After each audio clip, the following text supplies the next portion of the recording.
और मेरे माँ बाप ने इलाज भी करवाया। आदमियों का डॉक्टर मिला, आदमियों को नहीं तो जानवरों के डॉक्टर से इलाज करवा दिया।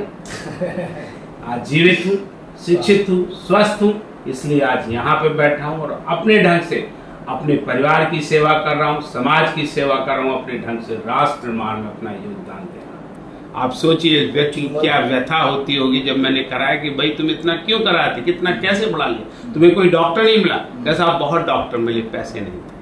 और कोई डॉक्टर ऐसा हिम्मत वाला भी नहीं निकाला जो निकालने को तो बहुत लोग हैं, लेकिन सबने कहा था भाई जान का भी खतरा है और टांग का भी खतरा है। तो मैंने कहा मैं कोशिश करूंगा कि टांग भी बच जाए और आपकी जान भी बच जाए, और इसीलिए मेरा नाम गिनीज में आया। और ये अभी नहीं किया मैंने, ऑपरेशन 2002 में किया था। और मैं तो ये कहता हूँ, मेरी हार्दिक इच्छा है, यदि भारत को जब आत्मनिर्भर भारत बनना है तो इसको सबको पहले भोजन देना होगा, शिक्षा देना, स्वास्थ्य देना, और वो भी अच्छा देना होगा,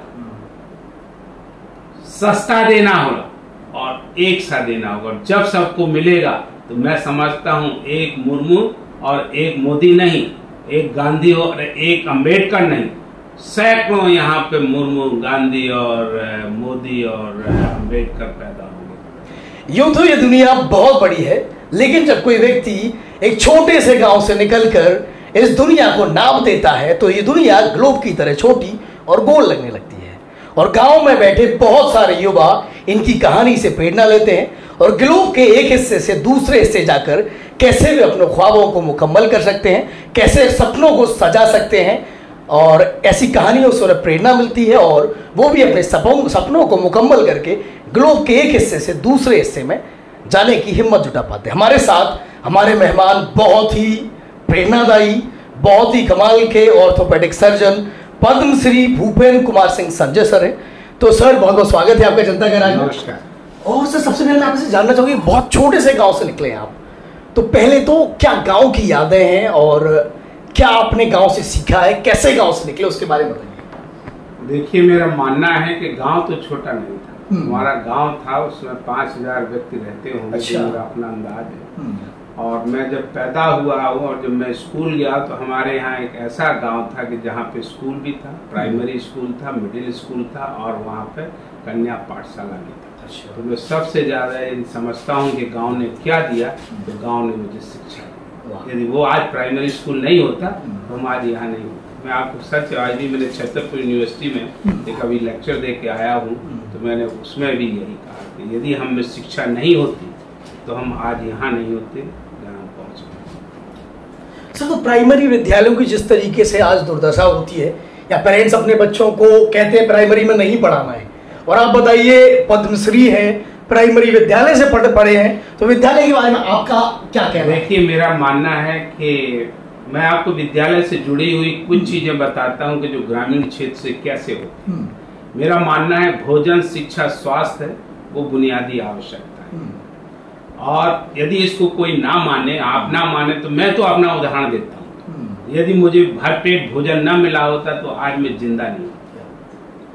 और आज भी अपने देश में 75 साल हम स्वतंत्रता दिवस मनाने, अमृत महोत्सव के बाद भी आज हमारे 50% बच्चे 5वां जन्मदिन नहीं मना पा रहे हैं, सिर्फ किस लिए कि उनको भरपेट भोजन नहीं मिला। तो मैं तो समझता हूँ, और इसके बाद 5 साल के बाद मेरे माँ बाप ने मुझे स्कूल भेजा, अब वो भी जो आप कह रहे गांव के ग्रामीण स्कूल, हिंदी मीडियम, और वहां पे अभी बोरी ले जाते थे, वहां बैठते थे, तो स्कूलों का ये मान। गांव छोटा तो नहीं, मैं कहीं से रहूँगा। और आप देखिए उस समय हम जब शिक्षित हुए और उसमें बीमार पड़े हूँ, जैसे आज सोचिए कि मैं इस समय 68 साल का हूँ, तो उस समय क्या देश की स्वास्थ्य व्यवस्था रही होगी, क्या भोजन की व्यवस्था रही होगी, क्या सफाई की व्यवस्था, बीमार भी पड़े होंगे।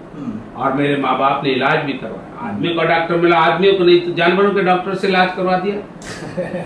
आज जीवित हूँ, शिक्षित हूँ, स्वस्थ हूँ, इसलिए आज यहाँ पे बैठा हूँ और अपने ढंग से अपने परिवार की सेवा कर रहा हूँ, समाज की सेवा कर रहा हूँ, अपने ढंग से राष्ट्र निर्माण में अपना योगदान दे रहा हूँ। तो मैं तो समझता हूँ भोजन, शिक्षा और स्वास्थ्य का है, तो शिक्षा कहीं से भी मिल जाए वो आपके जीवन में बहुत कुछ करती है।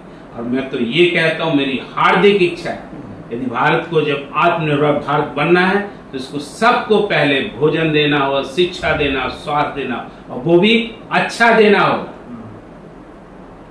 सस्ता देना होगा और एक सा देना होगा। जब सबको मिलेगा तो मैं समझता हूं एक मुर्मू और एक मोदी नहीं, एक गांधी और एक अंबेडकर नहीं, सैकड़ों यहाँ पे मुर्मू, गांधी और मोदी और अंबेडकर पैदा होंगे। और सोचिए कि जब लोग एक बनते हैं तब उन्होंने देश का इतना ढांचा बदल दिया है। जिस देश में सैकड़ों, आप सोचिए, गांधी और अंबेडकर और मोदी और मुर्मू जैसे लोग बनेंगे तो देखिए देश कहां से कहां पहुंचेगा। सच्चे मायने में तभी देश हमारा विश्वगुरु बनेगा और तभी विकसित देश बने।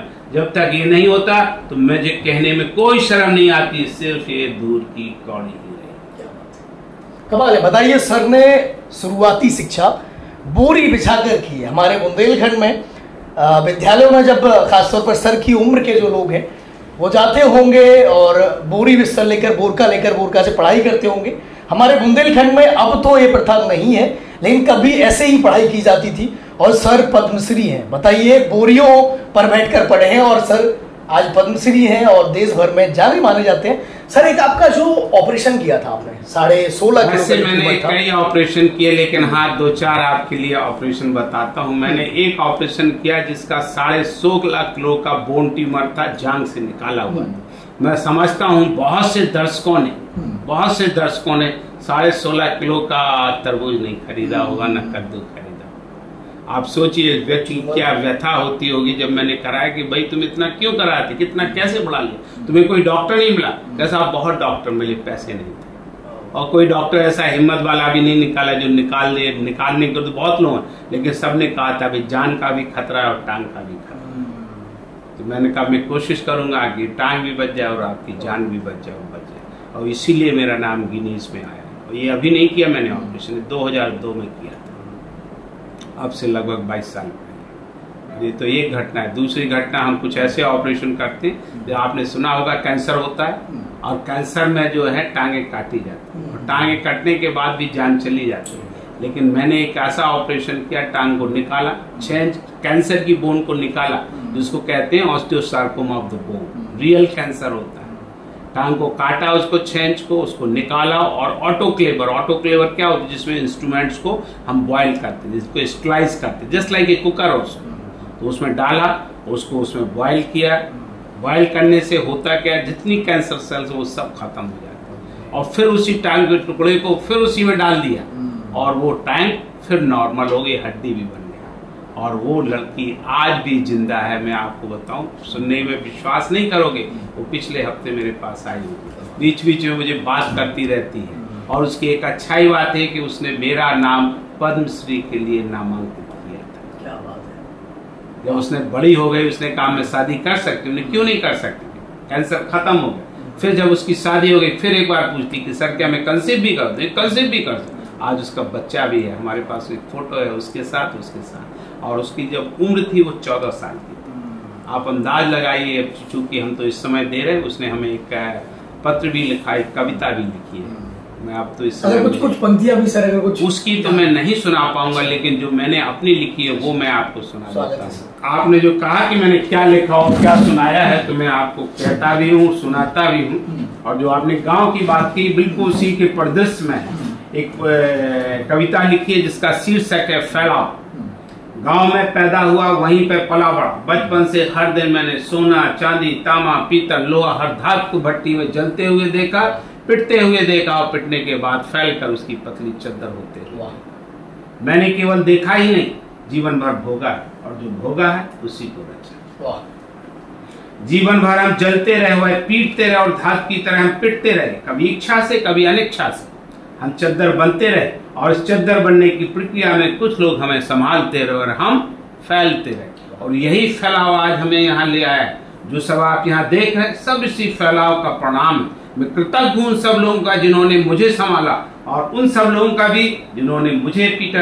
कृतज्ञ हूँ कि वह पीटते रहे और हम फैलते रहे। वाह, क्या बात है, क्या कमाल की पंक्तियां हैं, क्या कमाल की पंक्तियां हैं। और सर ने जो जिया है वही सर ने लिखा है। कमाल की पंक्तियां हैं और सर की किताब भी कमाल की है, स्वरचित किताब है। सर मैं चाहूंगा एक पंक्ति और पढ़े आपसे, एक कविता जो है। जरूर जरूर। देखिए, आपको बताया बच्चों के लिए पढ़ने के लिए, और जिसको जो दर्शक देखें, खास तौर से बच्चे, तो मैं उनके लिखूंगा पुस्तक है। लगता है रामदर्श मिश्र का कवि मेरी अंतः चेतना में बिहरते हुए आवाज देता है। मेरे कमरे में अलमारियां हैं जिसमें देश विदेश की पुस्तकें पंक्तिबद्ध खड़ी है। अलमारी के पास ही मेरा बिस्तर है और बिस्तर पर लेटकर पुस्तकों को निहारा करता हूँ। मन होता है तो किसी को निकाल कर कुछ देर उसके साथ हो लेता हूँ। मैं इन सब से गुजर चुका हूँ, वे मुझसे गुजर चुकी हैं। लगता है खामोशी में भी परस्पर बात करती आती जाती हैं एक दूसरे में। जब कोई मेरे पास नहीं होता तो लगता है वे मेरे और नजदीक आ। और कहती हैं हम तुम एकागार हो गए शब्द और अर्थ की तरह। कभी तुम मेरे पृष्ठ हो तो कभी मैं तो उस धरती में। अब आप इसको सुनिएगा। आपको किसी से मैं पूछता हूँ कि आप अंदाज लगाई मैं कहाँ पैदा हुआ वो पंक्तियों में आपको इसमें हिंट है या इसमें आपको पता चल जाए। मैं तो उस धरती में पैदा हुआ जहां पर कांटे कड़वाहट पैदा करने वाले नीम बबूल और बेल की भरमार। मेरे घर के आगे सामने नीम का पेड़ था, उसके बाद रास्ता था, उसके आगे एक खेत था जिसमें बबूल के पेड़ थे और बेरी आज भी है। पैदा करने वाले नीम बबूल और बेर की भरमार थी, लेकिन कहीं दूर पर पलाश की भी बात थी। इन कांटों और कड़वाहट के बीच पैदा हो गया हूँ पलाश, जिसे विद्वानों ने नाम दिया है जंगल किया। लेकिन समय आने पर बुझ जाती बड़ी बड़ी आगे। अब जीवन थोड़ा है बताने को ज्यादा है। सच कहूं तो पुस्तकों से प्रेम मेरा पुराना है। सच कहूं तो पुस्तकों से प्रेम मेरा पुराना है। या यूं कहिए कि कोई प्रेम करने वाला नहीं था तो पुस्तकों से प्रेम कर लिया। ये सच्ची घटना। जब खेत पर जाता था अपनी दादी के साथ, नीम पे एक मचान मड़ा रखती, वहां पे अपनी किताबें ले जाता, वहीं पे पढ़ता था। दादी मेरी घास काटती थी, जो करवी होती है वो लाती थी, वो काटती थी, मैं लाता था, झरने में नहाता था, इसके बाद जाता था। 10 बजे जब नाश्ता करने के बाद फिर स्कूल जाता था। उन दिनों हमारा स्कूल 10 से 4 था। अब जीवन थोड़ा है बताने को ज्यादा है। सच कहूं तो पुस्तकों से प्रेम मेरा पुराना है। ये यूं कहीं कोई प्रेम करने वाला नहीं था तो पुस्तकों से प्रेम कर लिया। मुझे ये पता नहीं कि पुस्तकों से प्रेम कैसे हो गया, लेकिन इस बात का पछतावा नहीं कि पुस्तकों से प्रेम हो गया। वैसे तो मैं ज्यादा समय व्यस्त रहता हूँ, लेकिन जब कोई दोस्त नहीं मिलता तो अपने पुराने दोस्तों को खोजता हूँ, उन्हीं में से संवाद करता हूँ। मुझे लगता है कि पुस्तकें मेरी सबसे अच्छी दोस्त हैं। समय मिलने पर वो मुझे बुलाती हैं। उनमें से एक कहती दोस्त सीखने के 3 ही तरीके हैं, देख के, सुन के और करके। आओ दोस्त पास बैठो, मुझसे कुछ बातें करो, मैं वो बातें करूंगी जो तुमने सुनी नहीं होगी पहले। मैं कहती हूँ मेरी बातों को मानोगे तो जीवन अच्छा गुजरेगा, क्योंकि जीवन एक अनुभव है। वह अनुभव तुम्हें नहीं मुझे है, वह अनुभव मैंने अपने जीवन में सीखा है। मैं तुम्हारी शुभचिंतक हूँ, सोचती हूँ कि अपने अनुभव को तुमसे बांटूं, जिससे शायद मेरे लिखने वाले का जीवन तो नहीं संवरा, लेकिन तुम्हारा संवर जाए, यही मेरी इच्छा है। आपने सुना होगा अभी संतोष आनंद के बारे में, नेहा कक्कड़ ने जो इंटरव्यू दिया, किसी एक कवि की नहीं, ऐसे सैकड़ों लोग हैं जिनके साथ ऐसा हुआ है। रशियन एक कवि मैक्सिम गोर्की, उसके साथ भी ऐसे। प्रेमचंद जी के साथ आप देख ही चुके हैं, सुन चुके हैं, जिनके बारे में कहा है, जिससे शायद मेरे लिखने वाले का जीवन तो नहीं संवरा, लेकिन तुम्हारा संवर जाए, यही मेरी इच्छा है। सच तो यह है कि मैंने अपने जीवन में व्यक्तियों से कम, पुस्तकों से ज्यादा सीखा। पहले मुझे केवल लगता ही था कि पुस्तकें मेरी सबसे अच्छी दोस्त हैं, पर आज मैं अपने अनुभव से आपसे निश्चित तौर पर यही कहूंगा कि व्यक्तियों की तुलना में पुस्तकें सबसे अच्छी दोस्त हैं। दोस्तों से प्रेम करो, पुस्तकों से प्रेम करो, तुम्हारी शिव चिंतक। क्या बात है, कमाल, क्या बात है। तो पद्मश्री जो मिलता है बहुत इंटेलेक्चुअल लोगों को मिलता है। सर कमाल के ऑर्थोपेडिक सर्जन है, 5000 से ज़्यादा पोलियो और सीपी पेशेंट की जो है सर्जरियाँ करी है, साथ में किताब भी बहुत कमाल की है। सर मैं चाहूँगा एक बार ऑडियंस को आप दिखा भी दें, उपहार संदेश का सर की किताब है। आप लोग अमेजोन पे अवेलेबल होगी सर? बिल्कुल बिल्कुल, अमेजोन से आप, भारतीय ज्ञानपीठ ने छापी है। अब ये वाणी प्रकाशन पे है, इसका 3रा संस्करण आ गया है। और इसमें कई कविताएं ऐसी हैं कि जो मैंने आपको सुनाई है, चूंकि ये आपने नहीं कहा, ये कविता मैं आपको जरूर सुनाऊंगा और खास तौर से दर्शकों को कहूंगा कि इसको जरूर आप याद करिए और समय मिले तो आप इसको पढ़िएगा। और पुस्तक जहां मिले तो आपको नहीं मिलती तो आप मुझे बताइए, मैं आपको दे दूंगा। भूख, आखिर हर आदमी के लिए एक ही बात महत्वपूर्ण है, वह है भूख। भूख चाहे वह किसी भी प्रकार की क्यों ना हो या सुख देने वाली पीड़ा हो, और हम सब लोग न चाहते इनमें से चाहते।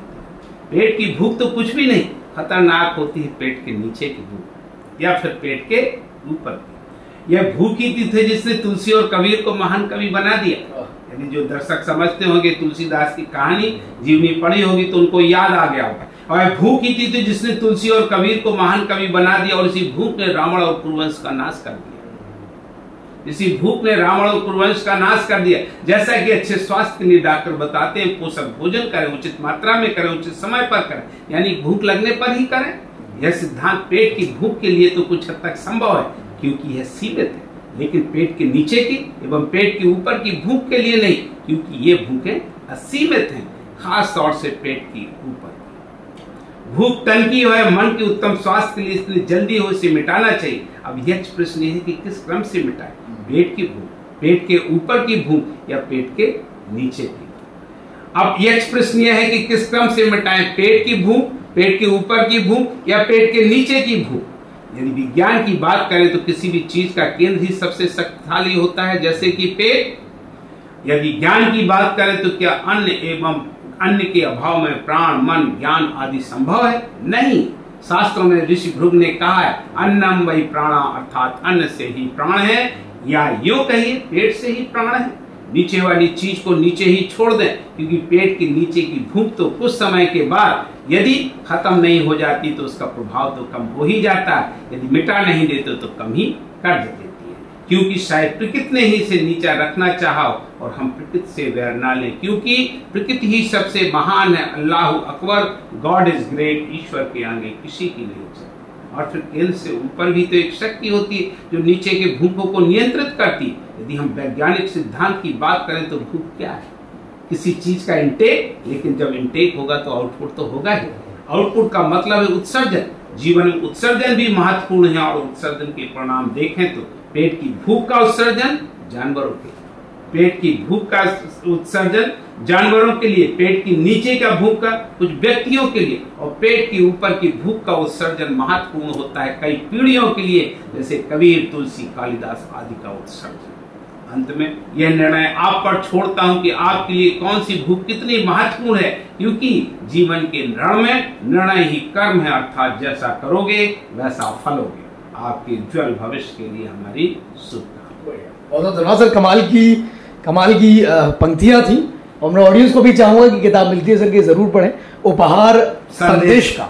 कमाल है सर। एक चीज और है, जब मैंने नाम देखा आपका कि BKS, तो सर नाम की कहानी बताइएगा। देखिए सर, मैं नाम की अभी मैं आज ही गया था छतरपुर यूनिवर्सिटी में, तो मैंने एक दिया है सफलता का मूल मंत्र। मेरे से बहुत से लोग पूछते हैं संजय तुम्हारी सफलता का मूल मंत्र क्या है, तो मैं उनको बताता हूँ सफलता का मूल मंत्र है व्यवहार, ज्ञान, कौशल। और इसको यदि अंग्रेजी में बात करें तो BKS, that is the B for behaviour, K for knowledge and S for skill. Basically behaviour होता है किसी भी सफल, आप इसको ऐसे देखिए, आप लोग इस मुकाम पे पहुंचे, आप कभी देखते हैं आप हमारे आपसे क्यों हम लोग बातचीत कर रहे हैं? आपने हमारा ज्ञान देखा था, आपने हमारे स्किल देखी थी, आपने नरेंद्र सिंह के माध्यम से मेरा व्यवहार के बारे में सुना था, इसलिए आप यहाँ पे हैं। और किसी के जीवन में सबसे पहले महत्वपूर्ण होता है वो होता है व्यवहार, और 60% इसका योगदान है। ज्ञान का तो 30% है। यदि आपकी मुस्कुराहट ना होती एंकर साहब की तो शायद हम इतना अच्छा बोलते भी ना। और इसके बाद आती स्किल विच इज 10% तो किसी काम करने के लिए मैं सबके खास तौर से दर्शकों से, उन बच्चों से कहते हैं जो आज पढ़ रहे हैं कि आपको यदि ज्ञान इतना नहीं आ रहा, स्किल नहीं है, लेकिन व्यवहार तो बना ही सकते हो। किसी भी प्रोफेशन में, किसी भी पैसे में सबसे ज्यादा व्यवहार का महत्व है। आप कोई भी काम करते हो, कोई भी काम करते हो, यहाँ कहने में कोई गलत नहीं, लेकिन उदाहरण आपने देखा ठग में क्या खास बात होती है? व्यवहारी। यदि आप किसी लड़की को प्यार करते हो तो आप सोचते हैं कि हमारी शादियां और बच्चे पहले होते हैं? सबसे पहले आई लव यू होता है, तब प्यार होता है, फिर इसके बाद बच्चे होते हैं। आप घरों में जाते लड़कियों से कह रहे हो आपकी देवरानी होगी, जेठानी होगी, आपका व्यवहार अच्छा होना चाहिए। आपकी देवरानी से बनेगी, आपकी जेठानी से बनेगी, आप सास से बनेगी, देवर से बनेगी, ननद से, भाइयों से, भांजों सबसे बनेगी। और ये लड़कियों के लिए नहीं कह रहा, ये लड़कों के लिए भी यही सब लागू होता है। आपका व्यवहार बहुत अच्छा होना चाहिए, व्यवहार कुशल होना चाहिए। आपको कोई काम नहीं आता, आप देखिए आपसे हमसे कोई गलती हो जाती, यदि मेरा व्यवहार अच्छा है तो आप मुझे माफ कर देंगे कि नहीं? ये हमारे व्यवहार ही है जो इस बात को कराता है, इसकी इतनी वैल्यू होती है। तो मैं तो सबसे कहता हूं आप सब कुछ करिए एक व्यवहार में। आप चाहे व्यापार करते हो तो व्यवहार की जरूरत है, नेता होते हैं तो व्यवहार की जरूरत है, हम जैसे डॉक्टर बनते तो, वकील बनते हो, किसी भी प्रोफेशन में बनते हो। और छोड़िए, मैं कहता हूं मेरा प्रोफेशन अकेले का काम करने, फिर भी हमें किसी के साथ तो बातचीत करनी पड़ेगी कि नहीं।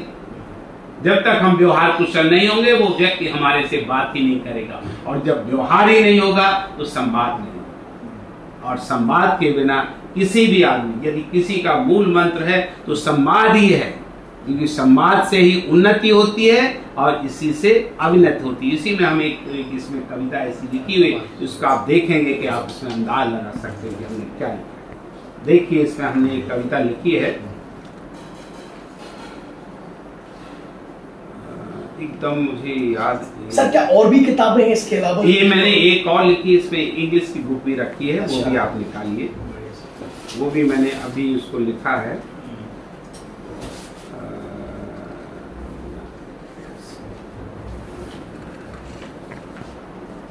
मुझे एकदम इसको देखना पड़ेगा कि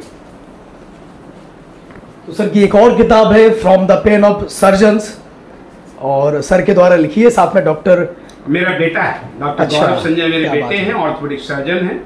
कमाल है उनके साथ। तो एक पिता और पुत्र की किताब है सर, क्या बात है। इसको भी पढ़ने लायक है, चूंकि ये इंग्लिश में है। जो अभी आपको मैं रंजीत जी बता रहे, यही मैं पुस्तक आपको देखूं, चूंकि ये इंग्लिश में है, लेकिन इसको आप नेट पे देखें तो ये कविता है जिसमें आपको जो मैं बता रहा था व्यवहार की कितनी वैल्यू। मौन भी एक भाषा है। प्रियतमा से कहता हूँ चलोगी, शर्माती है, बोलती नहीं, पर चल देती तब लगता है मौन भी एक भाषा। क्या बात है। प्रियतमा से कहता हूँ चलोगी, शर्माती है, बोलती नहीं, पर चल देती तब लगता है मौन भी एक भाषा। कलक बलात्कार हो रहा है, पीड़िता चीख रही, सब कुछ सुन रहे, सब कुछ देख रहे, पर कह कुछ नहीं रहे, तब लगता है मौन भी एक भाषा है। आपस में कई सालों से बोलचाल बंद है, अंतर द्वंद है, पर घर चल रहा है, तब लगता है मौन भी एक भाषा है। भाषा क्या है? शब्दकोश में विचारों की अभिव्यक्ति या भावना का प्रदर्शन ही भाषा की परिभाषा है। और भाषा शाब्दिक हो या मूक, भाषा भाषा है। भाषा संवाद का माध्यम है, पूरे जीवन यात्रा का साधन है, परस्पर जीने का आधार है। भाषा यदि विकास एवं सम्मान का साधन है तो विनाश एवं अपमान का भी।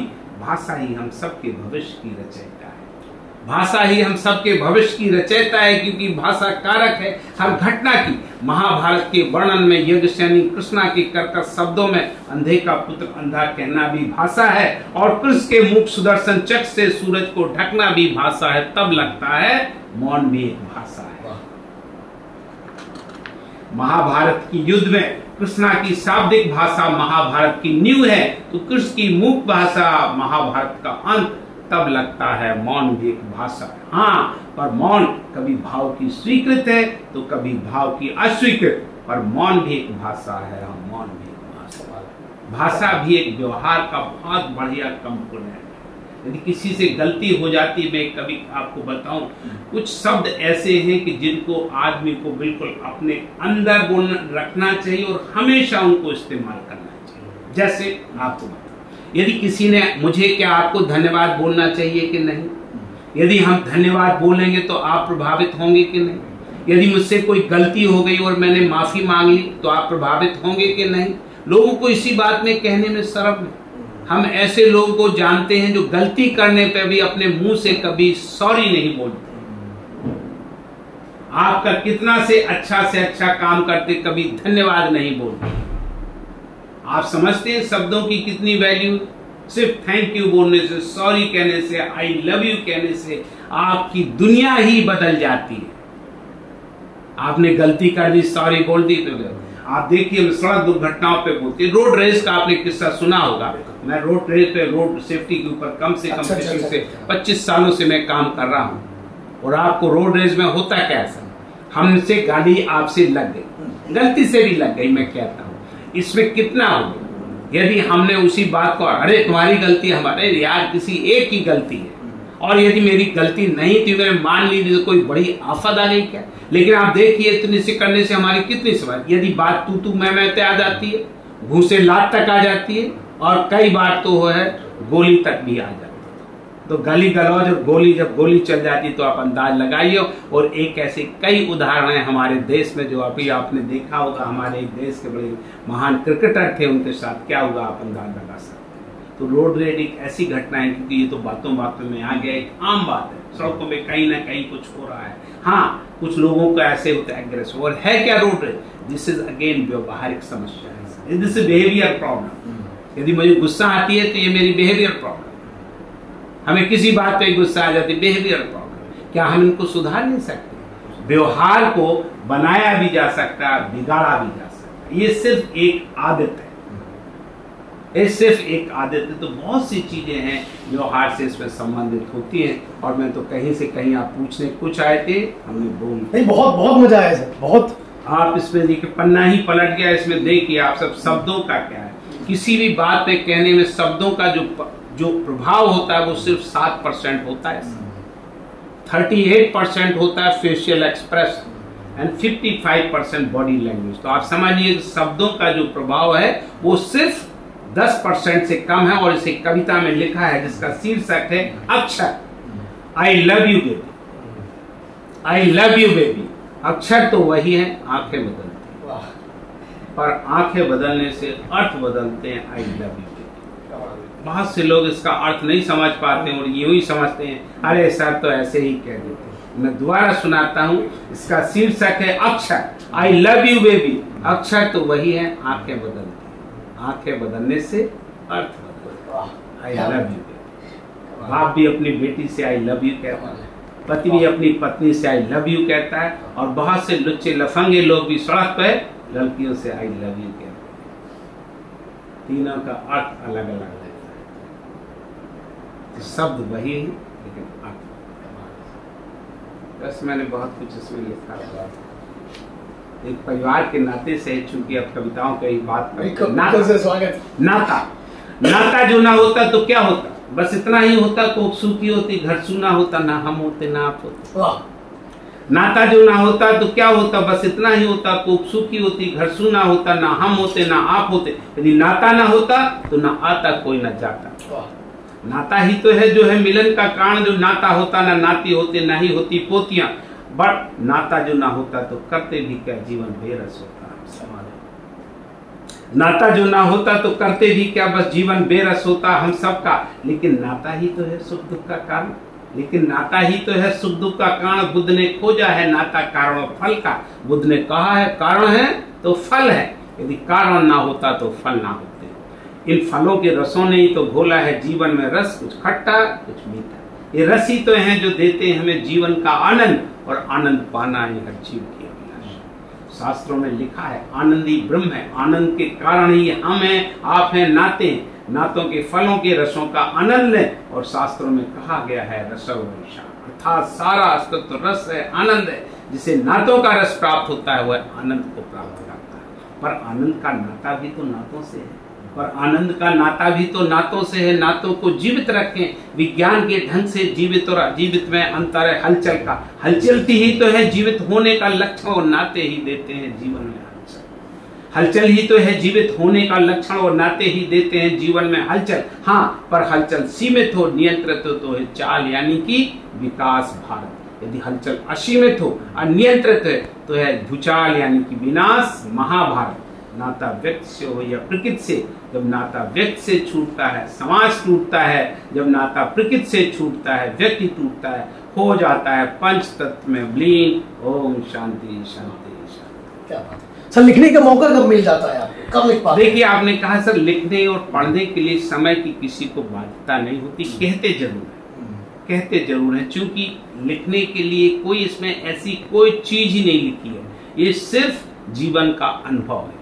और हर व्यक्ति हर दिन अनुभव कर रहा है, आपको अपने ढंग से उसको कैसे प्रस्तुत करना है। कुछ लोगों में कला होती है लिखने की, कुछ लोगों में बोलने की, कुछ लोगों में गाने की होती है, लेकिन उस कला को हम किसी न किसी पुस्तक निखारा जाता है। आपने पुस्तक के बारे, ये सर हमने पुस्तक तब लिखी जब मैं 60 साल का हो गया,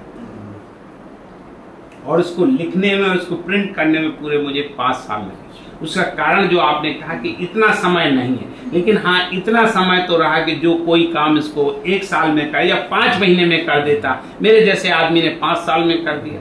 समय हमारे लिए कोई भी हम ऑपरेशन करते हैं उसके लिए कोई लिमिट नहीं होती। मैं सिर्फ ये कहता हूँ, मैंने एक सिद्धांत दिया है, ये भी सब दर्शकों के लिए, श्रोताओं के लिए एक सिद्धांत दिया है, ड्राफ्ट। ड्राफ्ट का मतलब समझते हैं, DRAFT, हर लेटर के पहले वर्ड से, D से डू, R से राइट, A से एट, F से फर्स्ट, T से time. Do right at the first time because repair and redo is costly affair. आप जो भी काम करें पहली बार में ही अच्छा करें, क्योंकि इसको दोबारा करना और उसको ठीक करना महंगा काम होता है। ये मैं सभी लोगों से कहता हूं, कुछ दर्शक खाना भी बनाते हैं हमारे लोग। आप सोचिए, यदि आपने दाल में नमक कम डाल लिया और फिर हमने खाया, किसी ने खाया, तो उसमें नमक मांगेगा, आपको लाना पड़ेगा। और ये जरूरी नहीं कि फिर जब हम नमक डालें तो कोई उतना ही डालें जितने जरूरी है।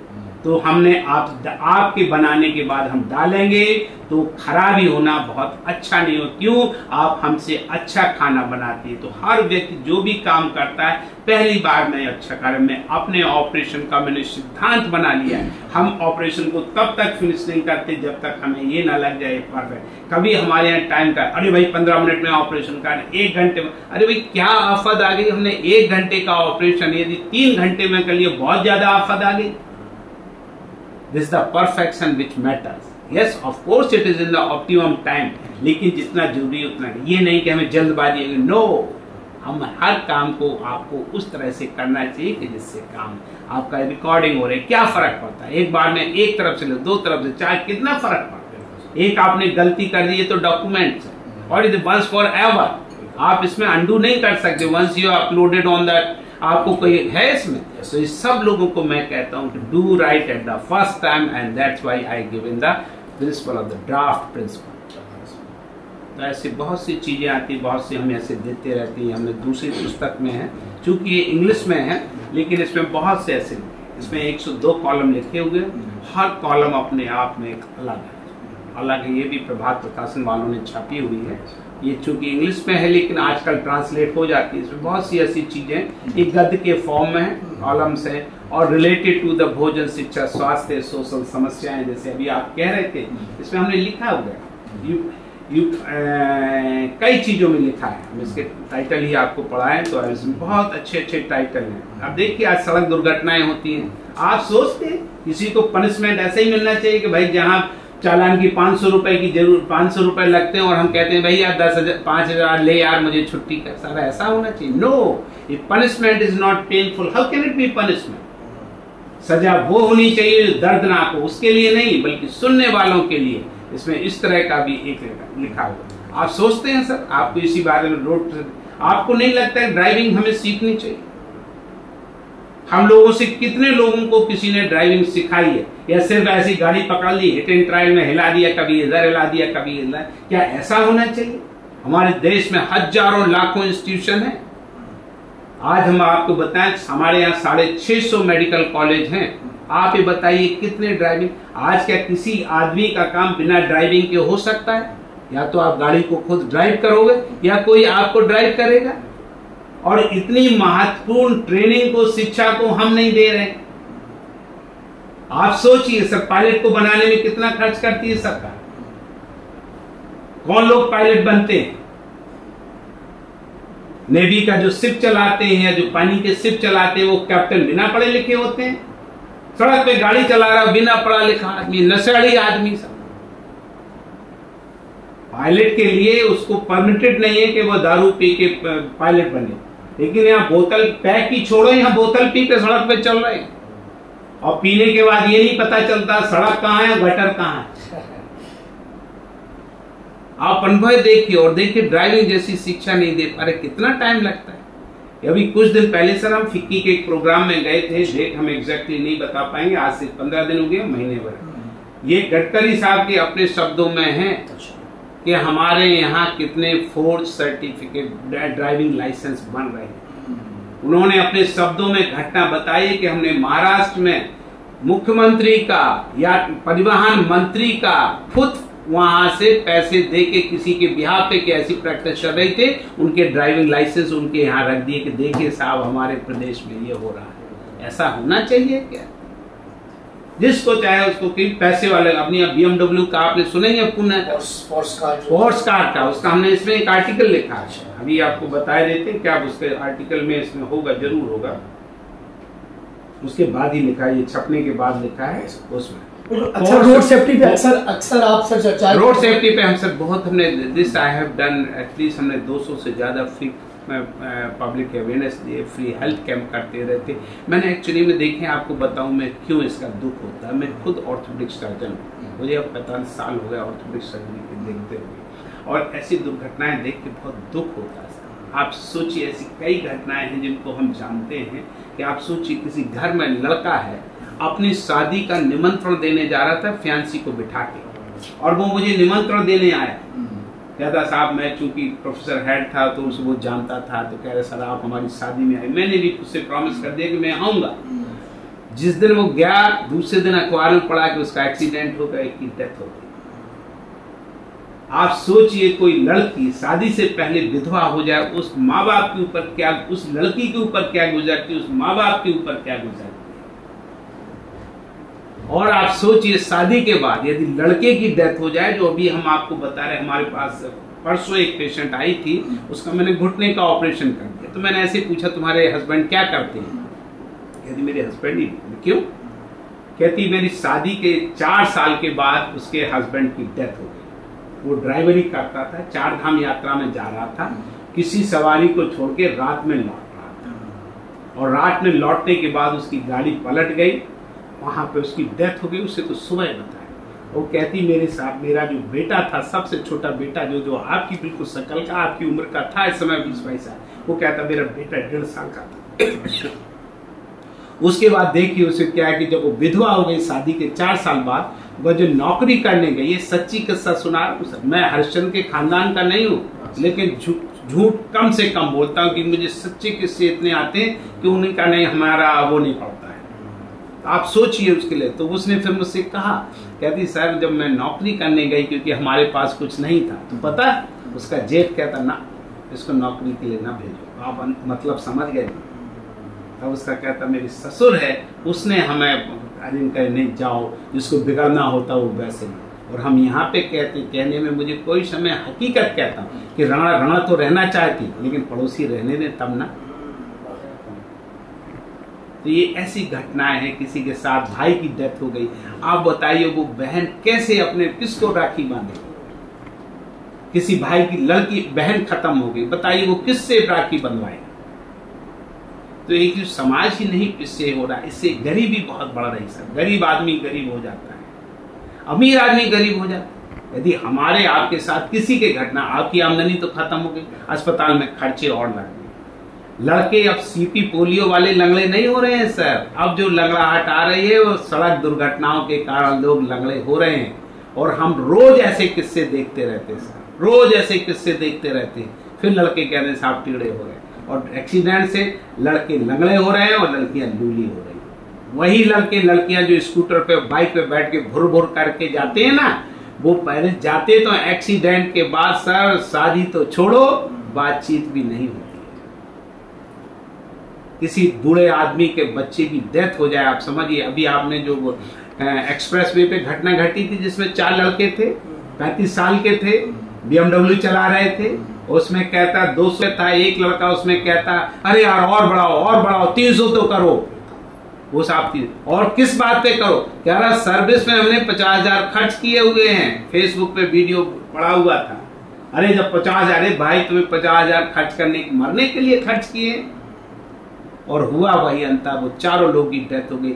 एक लड़के का, उसका अभी हम बताएं, वो 35 साल के तो छोटे बड़े बिजनेस था, जिसका एक नैनीताल में स्कूल था, एक डॉक्टर था, एक प्रॉपर्टी डीलर था।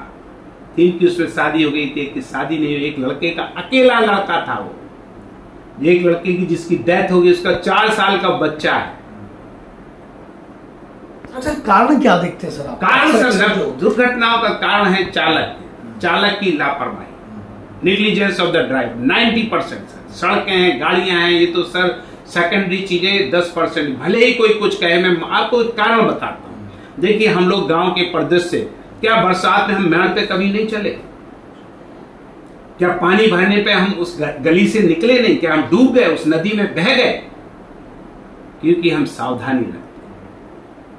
और जो बेसांग आप देखिए, आपको पता है, मैंने आज भी लड़कों से पूछा, आप बताइए सर, सड़क दुर्घटनाएं हैं, वो दुर्घटनाएं हैं, आत्महत्याएं हैं? हाँ ना में जवाब दीजिए, बोलिए साहब। आत्महत्याएं हैं। क्यों? दुर्घटना हो ही नहीं सकती। मैं से कहा जाए 5वीं मंजिल पे चढ़ो, हम नीचे गिरेंगे तो मरेंगे या बचेंगे?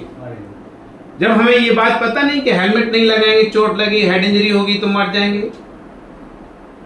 और ये जानबूझ के लोग कर रहे हैं, हेलमेट को हाथ में लगा के चल रहे, सीट बेल्ट लगा नहीं। अरे भाई, गाड़ी को तुमने खरीदी है 2 लाख, 4 लाख, 5 लाख, आज बताइए कौन सी ऐसी गाड़ी आ रही है जिसमें सीट बेल्ट ना लगी हो? जब आपने पैसे खर्च ही कर दिए तो साला लगा लो, उसमें क्या दिक्कत है भाई? हेलमेट आप क्या जुल्फों को दिखाओगे यार? लड़के, हम आपको बताएं, सुंदरता आपके जुल्फों से नहीं है, न सुंदरता आपके अलग से है। मैं आपको ये नहीं बता रहा हूं, सबको बोल रहा हूं मैं, लड़के ब्यूटी पार्लर जाने से सुंदरता नहीं बढ़ती है, सुंदरता अंदर होती है। आपका आत्मविश्वास है वो आपकी शक्ल में नहीं है, आत्मविश्वास यहां से होता है। इसको आप देखिए, इसको नहीं। बड़ा दुख होता है सर, आप बताइए, किसी के घर हम हैं, हमारी उम्र में, चलिए किसी के साथ किसी घटना, क्या वो बच्चे पैदा कर सकता है? चलिए दवाइयों से उसने बच्चे भी पैदा कर लिए, लेकिन बच्चा करने के, जब बच्चा खेलने के लायक हो गया तो आप हरिद्वार चले जाएंगे, उस बच्चे का क्या होगा? उस बच्चे का क्या होगा? तो इनको देखिए, समाज में इसका इतना बड़ा नुकसान हो रहा है, इसको अंदाज नहीं रहा। आप सोचिए, हम नहीं कहते, सरकारी आंकड़े कहते, हमारा देश है 3 से 5% जीडीपी का लॉस हो रहा है। और जीडीपी आप समझते हैं $1 ट्रिलियन। $1 ट्रिलियन का मतलब आप समझ रहे हैं? 1000 बिलियन के आगे ट्रिलियन होता है, और बिलियन ही कितना होता है? और उसका 3%, यदि 1 बिलियन को कहें, एक ट्रिलियन में 1000 बिलियन होता है, तो 3 त्रिका 9 उसका हो जाता है। आप कितना पैसा होता है? हमने आपको आंकड़े बताए सर, हमारे देश में दुर्घटनाओं से हर साल 500 से 6 लाख करोड़ का नुकसान होता है सर। और हमारी जो बुलेट ट्रेन का बजट, जो प्रोजेक्टेड बजट है, वो 1 लाख करोड़ का है। यदि एक साल दुर्घटनाएं नहीं घटती हैं तो सारे इस देश में हर साल 5-5, 6-6 बुलेट ट्रेन चलेंगी। आप देखिए, किसी का, हमारे गांव के लोग हैं, उनके सर वो टीचर थे, टीचर के एक ही लड़का था। चूंकि हम लोगों के पास पैसे वाले लोग हैं तो गाड़ियां खरीद देते हैं, लड़के की गाड़ी खरीदी, मोटरसाइकिल पे गया, एक्सीडेंट हो गया, डेथ हो गई। अब सिर्फ 3 लड़की है। ये कोई कुछ नुकसान तो ऐसा, देखो आप सोचिए, पैसे का नुकसान हो गया, चलिए एक बात है, गाड़ी का नुकसान हो गया एक बात, जब बच्चे का या आदमी का, ह्यूमन रिसोर्स से बड़ा कोई रिसोर्स नहीं है sir. Nothing can beat the human resource. मैं तो यहां तक हर आदमी को, इसीलिए जो आपको बोला था, हर आदमी शिक्षित होना चाहिए, स्वस्थ होना चाहिए, क्योंकि आप सब में इतना पोटेंशियल। आप देखिए, आप जैसे एंकर कितने लोग मिलते हैं, और आप जैसे एंकर को बनाने में, हम समझते हैं आपकी उम्र 25 साल की तो होगी ना, तो आपको 25 साल लगे इतना बनने में, और आज आप इसको काम को किसी कारण बंद कर देते, कौन 25 साल लाएगा भाई? कहां से लाएगा? हमारे जैसे अनुभव में हमने जो आपको बोल रहे हैं, आज सोचिए मेरी उम्र जितनी है, हम जब कब से 13 साल से बाहर पढ़ रहे हैं, जो कुछ हमने आज ज्ञान किया है, जितनी उम्र में 5 साल से ही छोड़ दे, सीखा तो हमने बचपन ही, तो इतने साल का कौन? क्या हमारा बेटा 30 साल का, 60 साल का हो सकता है? नहीं। टाइम एक बहुत बड़ा फैक्टर है, तो लोगों को इस बात को समझना चाहिए। Human resource is the greatest resource in the planet. मानव संसाधन से बड़ा कोई संसाधन नहीं है, और हमारे देश में इतने लोग हैं, इनकी कितना क्या पोटेंशियल है, लोगों को पता नहीं है, और हम लोग ऐसे ही खोए चले जा रहे हैं। हम तो उन लोगों से, उनके माँ बाप से भी कहेंगे, भाई जब तक बच्चा आपका 18 साल का नहीं है, उसे गाड़ी ना दो, क्योंकि आपने कहे कोई नशे हैं वो छुड़ाए जा सकते, ले एक बार गाड़ी का नशा है, इसका नशा ही नहीं। हमने देखा सर, एरोबेटिक करते हैं लोग, मोटरसाइकिल, हम कई ऐसी घटनाएं दिखाते हैं, बताते रहते, तो एक इस तरह की समस्या है कि जिसको ले सबको रहना है। आप साधारण सी बात है, देखो जब आपकी गाड़ी की स्पीड ज्यादा है, इसमें कारण क्या है sir? Over speeding, overloading, overtaking, नींद का अभाव, नशे का प्रभाव, थकान।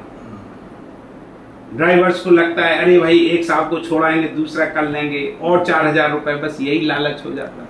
आप सोचते नींद किसी से रोक पाती? 2 दिन से ज्यादा आप नींद को रोक नहीं सकते हैं, अपने आप आ जाएगी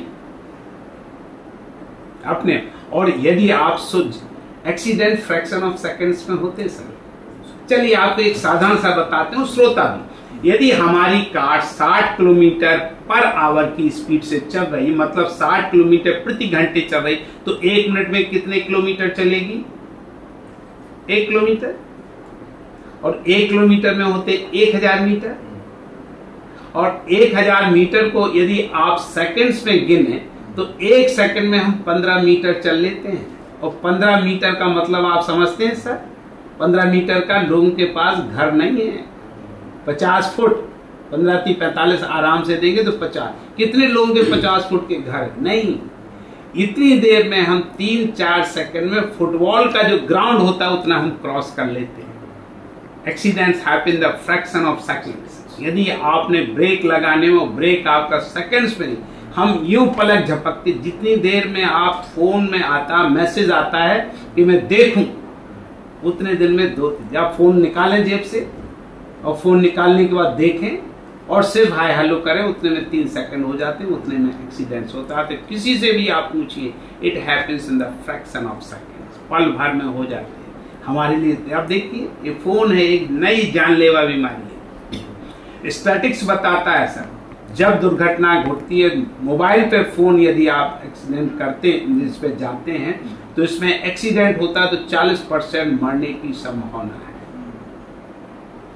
शराब पीने के बाद रात की दुर्घटनाएं जानलेवा है, क्योंकि आपको पता ही नहीं चलता। ये मामूली सी बात है, बिल्कुल हम कर सकते हैं। सड़क की आपने बहुत अच्छी बातें की। खाने पीने पे भी हम लोग लिखते रहते हैं, बहुत सी चीजें सही।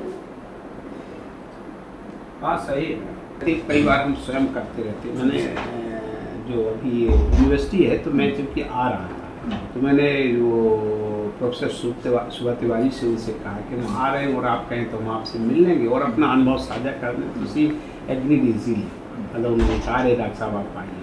सागर में डॉक्टर प्रोफेसर नीरजा गुप्ता है, अभी आज उनका फोन आया, डॉक्टर साहब ने सॉरी मैं हूँ, हमने कहा फिर कभी आ जाएंगे। क्योंकि हमारा उद्देश्य क्या है, सिर्फ जैसे लिखने का उद्देश्य यही कि लोग पढ़ें, हमारे ज्ञान को जाने, जो हमने सोचा है या जो समझा है उसको समझो, और आपको अच्छा लगता है तो मानिए। हम ये नहीं कहते। देखिए अम्बेडकर ने कहा था कि पौधे को पानी ना मिले और विचारों को प्रचार प्रसार ना मिले तो दोनों ही मुरझा जाते और मर जाते हैं। और मेरा उद्देश्य है कि यदि किसी को बदलाव लाना है तो कोई बदलाव लाने के लिए सबसे पहले आपको विचारों को बदलना है। और विचार यदि आपने बदल दिए तो सब कुछ बदल दिया। क्यों? क्योंकि thought is the primary source of all action. विचार ही तो हमारे किसी कार्य का प्रथम स्रोत है। हम कोई भी काम करते हैं पहले उसको सोचते हैं फिर उसको विचार करते हैं। तो ये लोगों को जानना चाहिए, और लोगों को इतना अनुभव नहीं, हम जैसे लोग या जितने भी लोग हैं, और ये लोगों को समाज में जाना चाहिए और कहना चाहिए, समझना चाहिए, और विचारों का, अच्छे विचारों का प्रचार प्रसार होना भी चाहिए। तो आप लोगों के माध्यम से तो मैं कहता हूँ हजारों लाखों करोड़, किसी आदमी के 100 आदमी में एक आदमी। मेरा तो ये सर, हम कोई भी यदि कोई भी व्याख्यान देते हैं, मैं कहता हूँ वहां पे बैठा हुआ यदि हर आदमी ने हमारी कही का 1% भी याद कर लिया तो मेरा तो उद्देश्य पूरा हो गया। मेरा तो मानना ही है। मैंने किताब में कई जगह पे लिखा हुआ है, मैंने ये नहीं कहा कि किताब है, किताबों का क्या है, और किताबें इतनी आसानी से नहीं लिखी जाती। आप ये देखिए छन छन के लिखते हैं, पढ़ते हैं, और समझदार लोग होते हैं तब वो लिख पाते हैं, क्योंकि उनका अपना अनुभव होता है। और ऐसे लोग नहीं होते जो चाहे लिख दिया कह दिया। दूसरा है कि जितना भी आज मास मीडिया में जो आ रहा है, मेरा ये भी मानना है कि सर जितना भी आए, एक्चुअली अब जैसे जाए सोशल मीडिया पे जो चाहे वो लिखे चला जा रहा है, इसमें कहीं ना कहीं चेक होना चाहिए, फिल्टर कोई होना चाहिए, कहीं होना चाहिए। जानकारियां जो अच्छी जानकारियां वो दी जाए। नहीं, कोई लोग झूठ भी बोल देते हैं, गलत भी बोल देते हैं, अच्छी बात नहीं कि कुछ लोग इस बात को समझ ही लेते हैं। देखिए मैं आपको एक साधारण सी घटना बता रहा हूँ। आप अभी अपने व्हीकल से आए और यदि मैं ये कह दूं बस इतना ही से कहना है, या कोई एक आदमी आए, अरे आपकी गाड़ी पे किसी ने पत्थर मार दिया, आपका क्या रिएक्शन है? आप वहां जाएंगे, और जो आपने कहा है ये सब बिल्कुल सोच समझ के लिखा है कि महाभारत के युद्ध में यज्ञ सैनी की कर्कश भाषा यदि शुरुआत है तो कृष्ण की जो है मूक भाषा झूठी अश्वत्थामा मारा गया। आप देखिए इसे कहाँ से कहाँ तक इन सब चीज़ों की बहुत वैल्यू है, इसको लोगों को समझना चाहिए, करना चाहिए। मास मीडिया सर आप लोगों का तो इतना बड़ा समाज को बनाने और बिगाड़ने में योगदान है, उसको आप कह नहीं सकते। तो this should be very responsible people. अब आजकल क्या कर दिया है, जो चाहे सो रिपोर्टर बन जाए, जो चाहे सो अखबार निकाल दे, जिसके पास पैसा है। यदि आपको कहें यहाँ पे उचित लगे तो आज अखबार चल किन लोगों के रहे, जिनके पास पैसा है अपनी बात को लिख रहे हैं, अपनी बात को ही कहलवा रहे हैं, क्योंकि उनके पास साधन है। अखबार उनके पास है, 10 लोग अच्छी बात कहते हैं, उन्हें नहीं, एक उनको जो लगती है उसकी छाप देते। अब कारण और क्राइटेरिया आप जानते, हम जानते, सब लोग जानते। तो ऐसे लोगों पे भी कहीं ना कहीं से नियंत्रण होना चाहिए, नियंत्रण होना चाहिए। सर हड्डियों के बहुत बड़े विशेषज्ञ हैं आप, तो मैं चाहूँगा जो बहुत बुजुर्ग लोग होते हैं उनके, और आजकल तो जो युवा भी है उनके भी जोड़ों में दर्द होता है, हड्डियों में दर्द होता है। आपने बिल्कुल सही सवाल किया है। इसका कारण जो सबसे अच्छा होता है कि हड्डियों की मजबूती के लिए कैल्शियम, फास्फोरस, मैग्नीशियम, कुछ जो मिनरल्स होते हैं वो जरूरी होते हैं, और प्रोटीन, और उसके एडिशनल होता है विटामिन। तो हम एक एक ही चीज, पहले तो जैसे जो बच्चा आपका फोटो जो कैमरा ले रहा है, इसका कुछ वजन ज्यादा होना चाहिए। वजन कैसे होता है? फैट से होता है। यदि फैट जितना ज्यादा होता है फिर विटामिन ए और डी को एब्जॉर्ब करता है, तो इसमें विटामिन मिनरल्स का ये रोल होता है। दूसरा इसका कारण क्या होता है कि आजकल हमारे यहाँ दूध की कमी हो रही है, कुछ लोग अफोर्ड नहीं कर पाते, और जो मिल रहा है वो मिलावट वाला मिल रहा है, तो कैल्शियम, फास्फोरस, आयरन की इस तरह से कमी हो जाती है। तीसरा है तो अब ऑफिस का काम है, यदि हम 12 घंटे घर में एसी में रह रहे, बाहर हम एसी में रहे, तो सनलाइट, विटामिन डी का जो मेन सोर्स है वो है सनलाइट, सूरज की रोशनी। अब जब हम सूरज में जा ही नहीं रहे, खास तौर से वो लड़कियां जो सोचती है मेरा रंग काला हो जाएगा, सन स्क्रीन, तो वो तो उनको जरूरत पड़ने पे भी नहीं जाती, तो अनजाने में क्यों जाए। और वो बीमारी लड़कियों में नहीं लड़कों में भी आ गई। इसके अलावा होती किसी चीज की स्ट्रेंथ बढ़ने, जैसे आपने देखा बॉडी बिल्डर है, पहलवान है, तो चूंकि वो कसरत करते तो उनकी मसल्स निकलती है। अब हम लोग कोई ऐसी फिजिकल एक्टिविटी नहीं कर रहे, तो आपको फिजिकल एक्टिविटी करनी पड़ेगी, आपका वैसे ही कैल्शियम बढ़ जाएगा। क्योंकि यदि किसी भी व्यक्ति को लेटा दिया जाए, आपको 3 महीने लेटा दिया है, आपका जो वजन है वो कम हो जाएगा। यदि एक टांग में प्लास्टर लगाया जाए, टांग पतली हो जाती है। यदि आपको और साल भर के लिए हड्डियां भुरभुरी हो जाती, हम आपको यदि जवान आदमी को 3 महीने के लिए लेट दिया जाए, फिर उसका बीएमडी करा दिया है, तो इसमें बिना कुछ सोचे समझे उसका बीएमडी, बोन मिनरल डेंसिटी उसका कम आएगा। तो बूढ़े लोगों के लिए एक्टिविटी रखना चाहिए, प्रोटीन डाइट लेना चाहिए, कैल्शियम रिच डाइट लेना चाहिए। कैल्शियम रिच के लिए केला एक बहुत अच्छा फ्रूट है, सस्ता फ्रूट है। हमने एक एक्रोनिम दिया है, to make a happy and healthy life, dews, diet, exercise, work and sleep. Diet में क्या होना चाहिए, जो मैं स्टैंडर्ड प्रैक्टिस लोगों को बताता हूँ, हर किसी लिए ग्रीन टी बेस्ट है, it is full of antioxidant. एक लेमन, एक बनाना, ग्रीन लीफी वेजिटेबल्स, हरे पत्ते वाली सब्जियां, और सीजनल फ्रूट जो भी उस मौसम में। हमें एवोकाडो लेने की जरूरत नहीं, जो 200 रुपए का एक फल आता है भाई, 20 रुपए में आपको यार अमरूद भी मिल जाता है, और एक सीजन में आम भी मिल जाता है। फलों की अपने देश में कमी नहीं, तो जो मिल जाए वो खाएं। यदि आपको परमिट करता है तो एक एग ए डे, संडे हो या मंडे, रोज खाओ अंडे। तो क्यों कि अंडे में इतनी अच्छी क्वालिटी की प्रोटीन होती है विच इज 100% एब्जॉर्ब, मेरा मानना ये। दूसरा, अंडा जो होता है उसमें दर्जनों उसमें मिनरल्स हैं, दर्जनों विटामिन्स हैं। और दूसरा, उन लोगों को मैं कन्विंस नहीं कर रहा हूँ, मैं समझा रहा हूँ, उन लोगों को आप अंडे को खराब कैसे कहते हैं। अंडा सर इतना ताकतवर है, इस अंडे की वजह से ही तो हम हैं। तो आप सोच सकते हैं अंडे में कितनी दम है। और अब इनकी कॉस्ट देखिए, एक लेमन टी का बैग है वो 5 रुपए से ज्यादा नहीं लगता।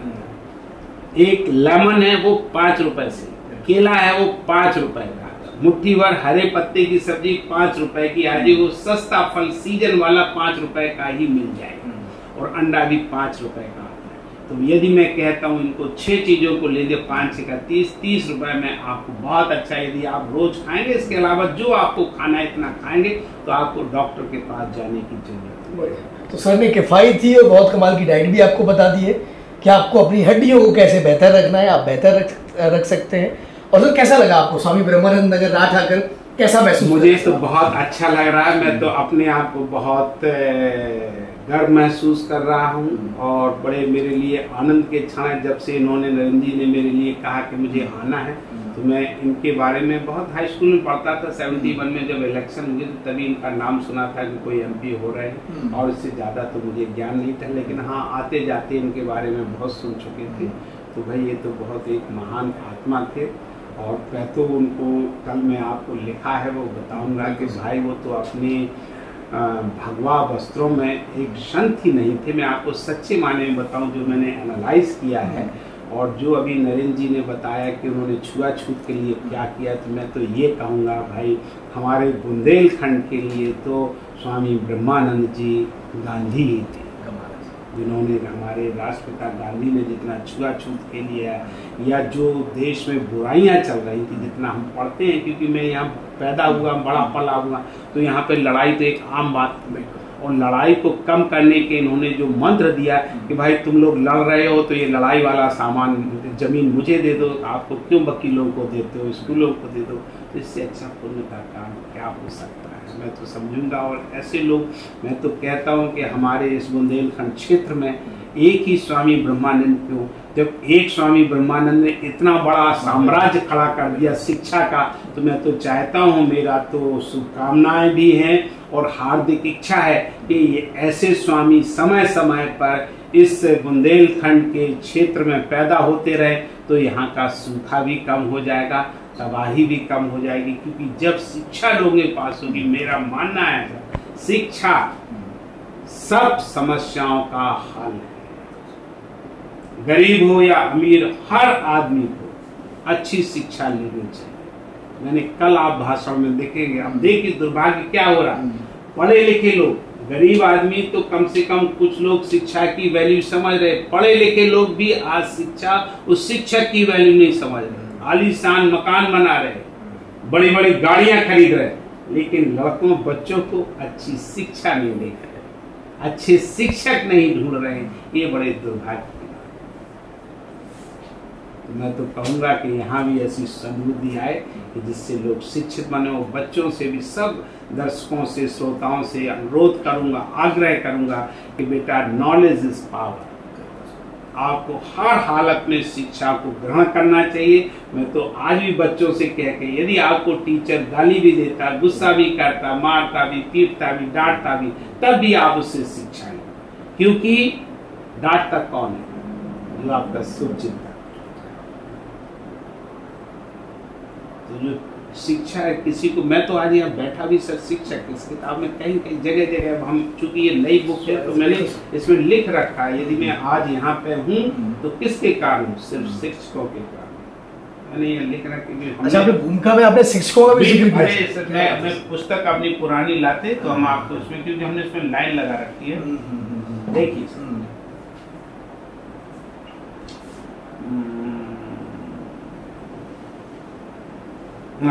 यहाँ पर मैं एक बात को बताना उचित समझूंगा कि इस स्तर तक पहुंचाने मेरे माँ बाप एवं परिवार के अलावा किसी और का योगदान है, वह है पुस्तकों का एवं शिक्षकों का। मेरे प्राथमिक विद्यालय से लेकर विदेशों की यात्रा के लिए भी यदि मैं अपने विदेशी शिक्षण के बारे में बात करूं तो मुझे और मेरे जीवन को सबसे ज्यादा प्रभावित करने वाले शिक्षक रहे हैं, तो वह USA के मेयो क्लिनिक के डॉक्टर फ्रैंकलिन सिंह और प्राइमरी स्कूल के जगदीश प्रसाद श्रीवास्तव। क्या बात है।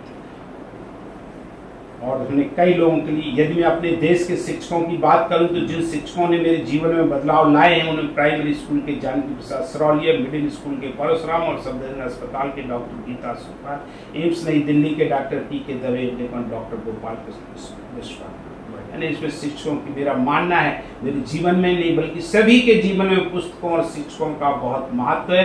जिस बात को ध्यान में रखते हुए मैंने एक कविता पुस्तकों के ऊपर पुस्तकें शीर्षक से जो कि आपको सुनाई है, शिक्षकों के लिए गुरु की महिमा की शीर्षक की कविता लिखी है जो कल आपको सुनाएंगे। उसमें अपने सभी गुरुओं जो जहाँ भी और जैसे भी उनको समर्पित करता है। मैंने इसमें कहीं भी और भी लिखा हुआ है कि ये तो मैं तो समझता हूँ कि मेरी कवि, यही नहीं कि आपने कविता लिख दी, आपने ये लिख दिया, आपने ये लिख दिया, किताब का मैं तो मानता हूँ कि मैंने इसमें कहा हुआ है। मैं लगभग 40 साल, हाँ, लेकिन ये कविता संकलन पहला ही, मेरी इस कविता का संकलन की अनुभूति कुछ ऐसी है जैसे किसी व्यक्ति की पहली प्रिय पुस्तक या व्यक्ति को पाने की होती है। आने की खुशी तो बहुत है लेकिन थोड़ी सी शंका भी कि पाठ को पसंद आएगी या नहीं। मेरी इस संकलन में मेरी हर कविता के पीछे एक कहानी छिपी हुई, इसीलिए इसका नाम है उपहार संदेश का। कहानी छिपी और आगे एक संदेश। मेरी कविता संकलन की एक भी कविता या फिर इसकी यदि कुछ पंक्तियां भी को पढ़ने और पढ़ाने लायक समझा जाता है तो डॉक्टर B.R. अम्बेडकर की कही बात की जीवन बड़ा होना चाहिए ना कि लंबा। तो मेरी पुस्तक का उद्देश्य ही नहीं बल्कि मेरे जीवन का उद्देश्य भी कुछ हद तक सार्थक। आपको आखिरी कविता सुनाता हूँ क्योंकि हमारे पास सुनाने को तो रात भर में सुनाता रहूं। मुझे बहुत कमाल का लिखते हैं सर आप, आपकी पंक्तियां बहुत बहुत कमाल की। सपने हमारे और आपके। एक यह कविता क्रिया नहीं बल्कि प्रतिक्रिया है। एक कवि कहते हैं कैसे कटती उनकी रातें जो सपने नहीं देखते। मैं कहता हूँ कैसे कटते उनके दिन जो सपने नहीं। सपनों को देखना सीखो, रात के नहीं बल्कि दिन के भी। रात के सपने तो अनायास आ जाते हैं लेकिन दिन के सपनों को तो बुलाना पड़ता है और रात के सपने कम ही पूरे होते हैं दिन के अधिकांश। कवि कहते हैं सपने होते हैं आकाश की तरह, अनंत क्षितिज की तरह अजनबी। मैं कहता हूँ अनंत को भी तो नापा जा सकता है जैसा हमारे बैकग्राउंड को ने नापा और पहुंच गए मंगल तक। अजनबी को भी तो बनाया जा सकता है अपना, जैसा हमारे पूर्वजों ने बनाया। हम सब की तरह वह भी तो मिलने से पहले अजनबी ही रहे होंगे लेकिन मिलने के बाद मंत्र दिया वसुधैव कुटुंबकम, जिसका मतलब है पूरी दुनिया एक परिवार है। कहते हैं वे अपने सपने बेच दो, उनकी तरह मैं भी परेशान हूँ, क्या खरीदूंगा अपने सपने बेचकर। सपने ही तो सच्चे होते अपने होते हैं, सपने ही बेच दिए तो बचेगा क्या जीवन। सपने ही बेच दिए तो बचेगा ही क्या जीवन। सपने ही तो आधार है हमारे और आपके जीवन के। इन सपनों की नींव पर तो आज ये इमारत खड़ी है हमारी और आपकी। जैसे जैसे सपने बढ़ते हैं वैसे वैसे जीवन, जैसे जैसे सपने बढ़ते हैं वैसे वैसे जीवन बढ़ता है। मैं तो कहूंगा सपनों को बुनो, पालो, पोसो, बढ़ाओ अपनी पूरी लगन और मेहनत से। सपने ही तो भविष्य हमारा आपका। हाँ, अपने सपनों को पूरा करने के लिए दूसरों का सहयोग लो और दूसरों के सपनों को पूरा करने के लिए अपना सहयोग दो, क्योंकि जीवन का आधार ही है सहयोग। क्योंकि जीवन का आधार ही है सहयोग। सहयोग के बिना हम सबकी उत्पत्ति नहीं हुई। सहयोग के बिना हम सबकी उत्पत्ति नहीं हुई होती, ना ही होता इतना विकास एवं विस्तार। आज यहाँ जो पूरा हो रहा सपना ही तो था और क्या। हमारे सपनों को संवारने के लिए आपको धन्यवाद और आपके सपनों को संवारने के लिए हमारी शुभकामनाएं। Thank you sir. और मैं ऑडियंस को बता दूं कि व्यक्ति जो महान होते हैं वैसे होते हैं जो शिखर पर पहुंचने के बावजूद लगातार समाज के बारे में सोचते हैं, समाज के लिए काम करते हैं। और साथ में महान व्यक्तियों की एक जो पहचान होती है किताबों से लगाव।